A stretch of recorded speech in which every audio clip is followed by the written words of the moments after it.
Clint Eastwood, actor, director, producer. May 31, 2024 അദ്ദേഹത്തിന് 94 വയസ്സ് പൂർത്തിയാവുകയാണ്. 1930 May 31 അദ്ദേഹത്തിൻ്റെ ജനനം.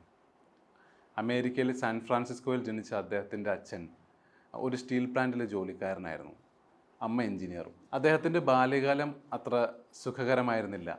അല്പം വിഷാദപൂർണമായ ബാല്യകാലമായിരുന്നു അദ്ദേഹത്തിൻ്റെതെന്ന് ഇൻ്റർവ്യൂകളിൽ അദ്ദേഹം വ്യക്തമാക്കിയിട്ടുണ്ട്. അച്ഛൻ്റെ അടിക്കടിയുള്ള ട്രാൻസ്ഫർ, മാറി വരുന്ന ജോലി സ്ഥലവും അവിടെയുള്ള താമസമൊക്കെ ക്ലിൻറ്റിനെ ഒരു അന്തർമുഖനാക്കി മാറ്റി.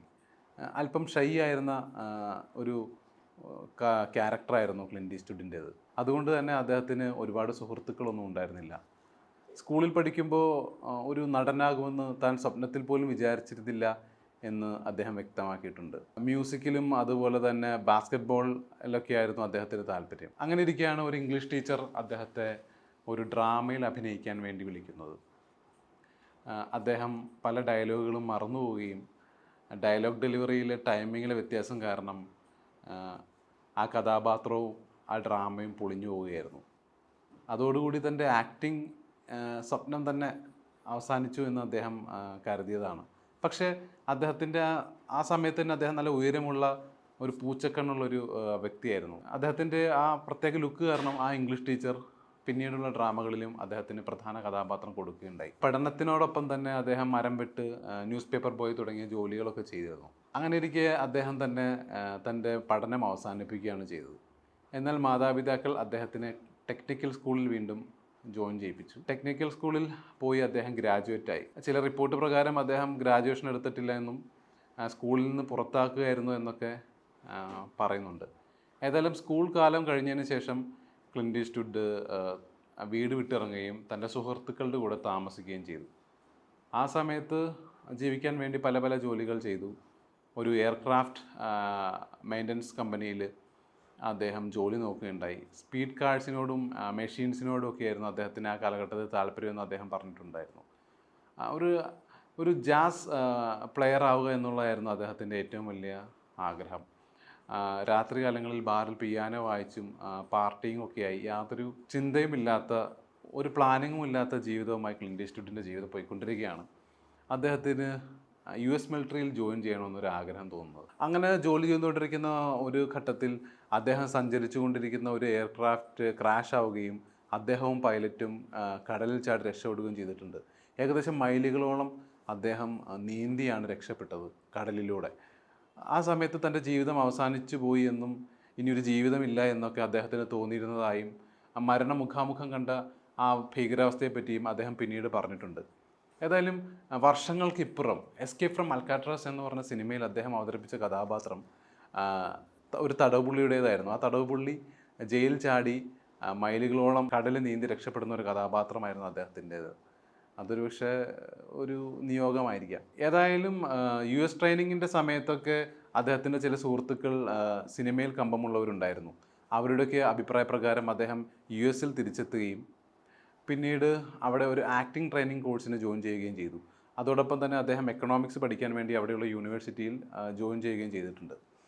അപ്പോൾ ആക്ടിംഗ് ട്രെയിനിങ്ങും അതുപോലെ തന്നെ ഓഡിഷൻസും ഒക്കെ ആയിട്ട് അദ്ദേഹത്തിൻ്റെ കരിയർ ജീവിതം മെല്ലെ മുന്നോട്ട് പോകുന്ന സമയത്ത് യൂണിവേഴ്സൽ സ്റ്റുഡിയോയിൽ അദ്ദേഹം ഒരു ഓഡിഷൻ അറ്റൻഡ് ചെയ്തു, ഒരു സ്ക്രീൻ ടെസ്റ്റ് അറ്റൻഡ് ചെയ്തു. അടഞ്ഞ കണ്ണുകളുള്ള ക്ലിൻറ്റ് ഈസ്റ്റ്വുഡ്, 6 അടിയിൽ കൂടുതൽ പൊക്കമുള്ള ക്ലിൻറ്റ് ഈസ്റ്റ്വുഡ്, ആ ഒരു രൂപം ഒരു നായക ലക്ഷണത്തിന് ചേർന്നതല്ല എന്ന് സ്റ്റുഡിയോ ഓണേഴ്സിന് തോന്നി. അതുകൊണ്ട് തന്നെ അദ്ദേഹത്തിന് വലിയ പ്രധാനമുള്ള കഥാപാത്രമൊന്നും കിട്ടിയിരുന്നില്ല. എന്നാൽ ഒരു 1.5 വർഷത്തെ കരാർ യൂണിവേഴ്സൽ സ്റ്റുഡിയോയായിട്ട് അദ്ദേഹം ഒപ്പിടുകയും അതിനുശേഷം ചെറിയ കഥാപാത്രങ്ങളൊക്കെ ചെയ്യുകയും ചെയ്തു. അവിടെ ആ നിന്ന സമയത്ത് അദ്ദേഹം ഏകദേശം 8ഓളം സിനിമയിൽ അഭിനയിച്ചിരുന്നു. 1955 the first travelling sales lady എന്ന സിനിമയിൽ അദ്ദേഹത്തിന് നല്ലൊരു റോൾ ലഭിക്കുകയുണ്ടായി. പക്ഷേ ആ സിനിമ ബോക്സ് ഓഫീസിൽ ഒരു ദുരന്തമായി മാറുകയാണ് ഉണ്ടായത്. അത് അദ്ദേഹത്തിൻ്റെ അഭിനയ സ്വപ്നങ്ങൾക്ക് ഒരു തിരിച്ചടിയായി. അതേസമയം തന്നെ ഏകദേശം ആ സമയത്ത് തന്നെ അദ്ദേഹത്തിൻ്റെ യൂണിവേഴ്സൽ സ്റ്റുഡിയോയിലുള്ള കരാറുകൾ അവസാനിക്കുകയും അദ്ദേഹം സാമ്പത്തികമായി വളരെയധികം ബുദ്ധിമുട്ടിലേക്ക് തള്ളപ്പെടുകയും ചെയ്തു. ആ സമയങ്ങളിൽ അദ്ദേഹം പിടിച്ചു നിൽക്കാൻ വേണ്ടിയിട്ട് ബി ഗ്രേഡ് സിനിമകളിൽ അഭിനയിച്ചു.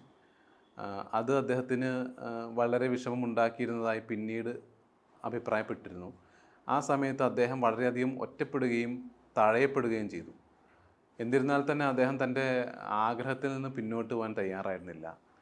അദ്ദേഹം വീണ്ടും ആക്ടിംഗ് പഠനം ആരംഭിക്കുകയും ജിമ്മിൽ വർക്കൗട്ട് ചെയ്യുകയും ഒരുപാട് ഓഡിഷൻസ് അറ്റൻഡ് ചെയ്യുകയും ചെയ്തു. ആ കാലഘട്ടത്തിൽ ജീവിതം ഇങ്ങനെ എവിടെയും എത്താതെ, കരിയർ എവിടെ എത്താതെ മുന്നോട്ട് പോകുന്ന സമയത്ത് അദ്ദേഹത്തിന് ഒരു ടി വി സീരീസിൽ ഒരു അവസരം ലഭിക്കുകയുണ്ടായി. റോ ഹൈഡ് എന്നായിരുന്നു ആ സീരീസിൻ്റെ പേര്. അതിൽ അദ്ദേഹം ഒരു കൗബോയ് റൗഡി ആയിട്ടാണ് അഭിനയിച്ചത്. ഏകദേശം 7 വർഷത്തോളം അതിൽ അദ്ദേഹം അഭിനയിച്ചു. അദ്ദേഹത്തിൻ്റെ കഥാപാത്രം അത്യാവശ്യം സ്റ്റൈലും റൗഡിത്തരമൊക്കെ ഉള്ളതായിരുന്നല്ലോ. അതുകൊണ്ട് തന്നെ ഒരുപാട് ഫാൻസിനെ അദ്ദേഹത്തിന് സൃഷ്ടിക്കാൻ കഴിഞ്ഞു. അത് അദ്ദേഹത്തിനൊരു പ്ലേ ബോയ് ഇമേജ് ജീവിതത്തിലും ഉണ്ടാക്കി കൊടുത്തു. ഈ സമയത്ത് തന്നെ ഇറ്റാലിയൻ ഡയറക്ടർ സെർജിയോ ലിയോണി അദ്ദേഹത്തിൻ്റെ പുതിയ സിനിമയ്ക്ക് വേണ്ടി എ ഫിസ്ഫുൾ ഓഫ് ഡോളേഴ്സ് എന്ന് പറയുന്ന പുതിയ സിനിമയ്ക്ക് വേണ്ടി അദ്ദേഹം ഒരു പ്രധാന കഥാപാത്രത്തെ തിരയുകയായിരുന്നു. ഹെൻറി ഫോണ്ടയാണ് അദ്ദേഹം ആദ്യമായി ആ സിനിമയ്ക്ക് കാസ്റ്റ് ചെയ്തത് പ്രധാന വേഷത്തിൽ. എന്നാൽ അദ്ദേഹത്തിൻ്റെ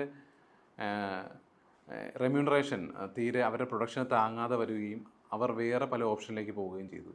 എങ്കിൽ അതൊന്നും വർക്കൗട്ടായില്ല. അങ്ങനെ അദ്ദേഹത്തിൻ്റെ ശ്രദ്ധ റോഹൈഡിലെ ക്ലിൻ്റ് ഈസ്റ്റ്വുഡ് ചെയ്ത കഥാപാത്രത്തിലെത്തുകയാണ്. അങ്ങനെ ഇറ്റാലിയൻ സിനിമയിൽ അഭിനയിക്കാൻ വേണ്ടിയിട്ട് ക്ലിൻ്റ് ഈസ്റ്റ്വുഡിനെ വിളിക്കുകയാണ്. ക്ലിൻ്റ് ഈസ്റ്റ്വുഡ് അതിനെപ്പറ്റി പറഞ്ഞത്, എനിക്ക് $10,000 വരുമാനമുണ്ടാകും, അതുപോലെ തന്നെ ഇതുവരെ യൂറോപ്പിൽ പോയില്ല, അതുകൊണ്ടൊരു യൂറോപ്യൻ ട്രിപ്പ് എന്നുള്ള രീതിയിലാണ് അദ്ദേഹം ആ സിനിമയും ആ കോളിനെയും കണ്ടത്. അങ്ങനെ അദ്ദേഹം എ ഫിസ്ഫുൾ ഓഫ് ഡോളേഴ്സിൽ 1964 ജോയിൻ ചെയ്യുകയാണ്. ക്ലിൻ്റ് ഈസ്റ്റ്വുഡ് പോലും വിചാരിച്ചിട്ടുണ്ടാവില്ല ആ സിനിമ അദ്ദേഹത്തിൻ്റെ തലവരെ മാറ്റുമെന്ന്. അത്ര വലിയ ഹിറ്റായി മാറുകയായിരുന്നു. അതിനുശേഷം 1965 for a few dollars more എന്ന് പറയുന്ന അതിൻ്റെ സെക്കൻഡ് പാർട്ട് വരുന്നു. 1966 the good, the bad and the ugly എന്ന് പറയുന്ന അതിൻ്റെ മൂന്നാമത്തെ ഭാഗം റിലീസാവുകയാണ്. ഒരുപക്ഷെ കൗബോയ് സിനിമയുടെയും കൗബോയ് കഥാപാത്രങ്ങളുടെയും മുഖമായി ക്ലിൻ്റ് ഈസ്റ്റ്വുഡ് മാറുന്നത് the good, the bad and the ugly എന്ന് പറയുന്ന സിനിമയോട് കൂടിയായിരിക്കാം. A man with no name എന്ന് പറയുന്ന ആ ഒരു കഥാപാത്രം അത് വളരെയധികം വിജയമായി മാറുകയും അത് വളരെയധികം അന്നത്തെ യുവാക്കളെ സ്വാധീനിക്കുകയും ചെയ്തു. അതിൽ അദ്ദേഹം ഉപയോഗിച്ചിരുന്ന ഹാറ്റ്, അതുപോലെ തന്നെ ബൂട്ട്സൊക്കെ ഒരു ട്രെൻഡായി മാറുകയും വളരെയധികം വിറ്റഴിയുകയും ചെയ്തു. ആ കൗബോയ് സിനിമയിലെ ആ കഥാപാത്രത്തിനെ അനുകരിച്ചുകൊണ്ടും അത്തരം സിനിമകളൊക്കെ പിന്നീട് ഇന്ത്യ അടക്കമുള്ള പല ഭാഷകളിലും വന്നിട്ടുണ്ട്. അദ്ദേഹം ഒരു ചുണ്ടത്തൊരു സിഗാർ കത്തിച്ച് ഉള്ള അദ്ദേഹത്തിൻ്റെ നടത്തവും ആ സിഗാർ കത്തിക്കുന്ന ആ ഒരു സ്റ്റൈലുമെല്ലാം പല നടന്മാരും പിന്നീട് അനുകരിച്ചിട്ടുണ്ട്. ഏതായാലും the good, the bad and the ugly എന്ന സിനിമയ്ക്ക് ശേഷം അദ്ദേഹത്തിൻ്റെ കരിയർ അമേരിക്കയിൽ കുറച്ച് പേർക്ക് മാത്രം അറിയാവുന്ന ക്ലിൻ്റ് ഈസ്റ്റ്വുഡിനെ ലോകം മുഴുവൻ അറിയപ്പെടാൻ തുടങ്ങി. അദ്ദേഹത്തിൻ്റെ പ്രസിദ്ധി ലോകം മുഴുവൻ വ്യാപിക്കാൻ തുടങ്ങി. അദ്ദേഹം ആ കാലഘട്ടത്തിലെ പൗരുഷത്തിൻ്റെ ഒരു പ്രതീകമായി മാറുകയും ചെയ്യുകയായിരുന്നു. പിന്നീട് അദ്ദേഹം ഒരുപാട് കൗബോയ് സിനിമകൾ ചെയ്യുകയും അദ്ദേഹം തന്നെ മൽപാസോ കമ്പനി എന്ന് പറയുന്ന ഒരു പ്രൊഡക്ഷൻ ഹൗസ് രൂപീകരിക്കുകയും കുറച്ചധികം സിനിമകൾ പ്രൊഡ്യൂസ് ചെയ്യുകയും ചെയ്തു. Hang M high, pain your wagon തുടങ്ങിയ സിനിമകളൊക്കെ അദ്ദേഹം ചെയ്തതാണ്. പെയിൻ യുവർ വാഗണൊക്കെ ഒരുപാട് അവാർഡുകൾ ലഭിക്കുകയുണ്ടായി. അതിനുശേഷം അദ്ദേഹം പ്ലേ മിസ്റ്റി ഫോർ മീ എന്ന് പറയുന്ന സിനിമ സ്വന്തമായി ഡയറക്റ്റ് ചെയ്ത് അതിൽ ഹീറോയായി അഭിനയിച്ചു. അതിലൂടെ അതുവരെ ഉണ്ടായിരുന്ന അദ്ദേഹത്തിൻ്റെ ആ കൗബോയ് ഇമേജ് അദ്ദേഹം ബ്രേക്ക് ചെയ്യുകയാണ് ഉണ്ടായത്. 1971 മറ്റൊരു സിനിമ സംഭവിച്ചു. ഡേർട്ടി ഹാരി എന്ന് പറയുന്ന ഒരു സിനിമ. ഡോൺ സീഗലായിരുന്നു അതിൻ്റെ ഡയറക്ടർ. അതിന് 5 ഭാഗങ്ങൾ പിന്നീട് ഉണ്ടാവുകയുണ്ടായി. അതിൽ 4ാമത്തെ ഭാഗം സഡൻ ഇമ്പാക്റ്റ് എന്ന് പറയുന്ന സിനിമ സംവിധാനം ചെയ്ത് ക്ലിൻ്റ് ഈസ്റ്റ്വുഡ് തന്നെയാണ്. അതായത് ആ സമയത്ത് ആ സിനിമ വലിയൊരു വിജയമായിരുന്നു.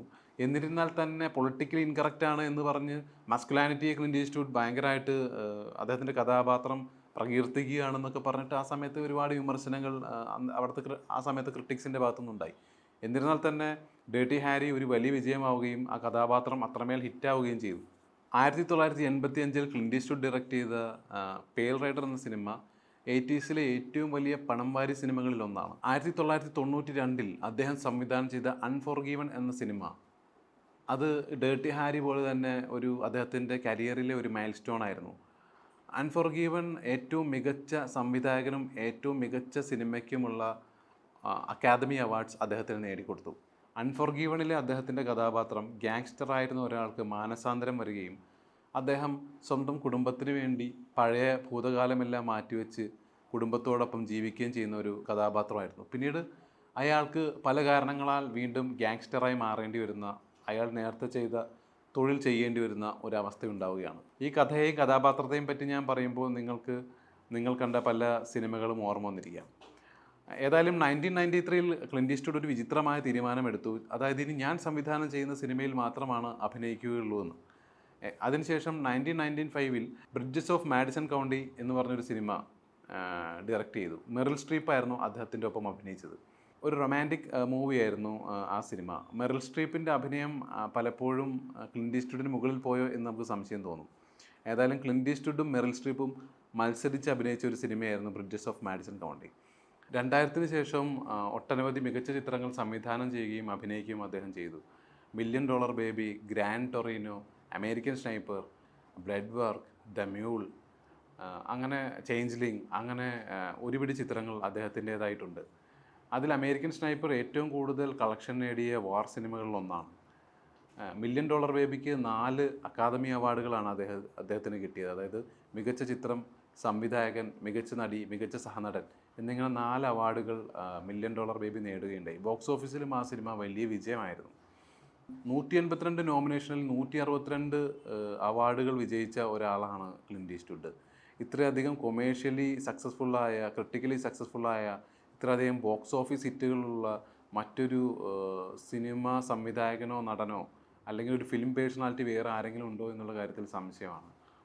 അദ്ദേഹം വേണ്ടെന്ന് വെച്ച 2 റോളുകളിലാണ് സൂപ്പർമാൻ്റെയും അതുപോലെ ജെയിംസ് ബോണ്ടിൻ്റെയും റോളുകൾ. ജെയിംസ് ബോണ്ട് ചെയ്യാൻ ഒരു ബ്രിട്ടീഷ് ആക്ടറാണ് ഏറ്റവും അനുയോജ്യം എന്ന് പറഞ്ഞിട്ടായിരുന്നു അദ്ദേഹം ആ ജെയിംസ് ബോണ്ടിൻ്റെ റോള് ചെയ്യേണ്ട എന്ന തീരുമാനമെടുത്തത്. ആദ്യകാല മമ്മൂട്ടി ചിത്രങ്ങളിലൂടെയാണ് ക്ലിൻ്റ് ഈസ്റ്റ്വുഡ് എന്ന പേര് ഞാൻ ആദ്യമായിട്ട് കേൾക്കുന്നത്. നിങ്ങളിൽ പലരും അങ്ങനെ തന്നെയായിരിക്കാം. ജോണി വാക്കർ, ബ്ലാക്ക് എന്നീ സിനിമകളിൽ ക്ലിൻ്റ് ഈസ്റ്റ്വുഡ് റെഫറൻസ് ഉണ്ട്. 2 സിനിമകളുടെയും റൈറ്റർ ശ്രീ രഞ്ജിത്താണ്. If you want to shoot don't talk എന്ന് പറയുന്ന ഒരു ഡയലോഗുണ്ട് the good, the bad and the അഗ്ലിയിൽ. എലി വിലാഷ് പറയുന്ന ഡയലോഗാണ് അത്. ആ ഒരു ഡയലോഗ് പറഞ്ഞുകൊണ്ടാണ് പ്രജാപതിയിൽ ശ്രീ മമ്മൂട്ടിയുടെ ഇൻട്രോ സീൻ തന്നെ. ഏതായാലും ഇത്രയും നാളത്തെ ക്ലിൻ്റ് ഈസ്റ്റ്വുഡിൻ്റെ കരിയർ ഒരു അത്ഭുതം തന്നെയാണ്. ഇനി ഇതുപോലെ നീണ്ടു നിൽക്കുന്ന കരിയറുള്ള ഒരു സംവിധായകനോ നടനോ ഉണ്ടാകുമോ എന്നുള്ള കാര്യം സംശയമാണ്. നിങ്ങളിൽ പലർക്കും പ്രിയപ്പെട്ട ഒരുപാട് ഈസ്റ്റ്വുഡ് സിനിമകളുണ്ടാവും. അത് ഏതൊക്കെയാണെന്ന് താഴെ കമൻറ്റ് ചെയ്യുക. Thank you.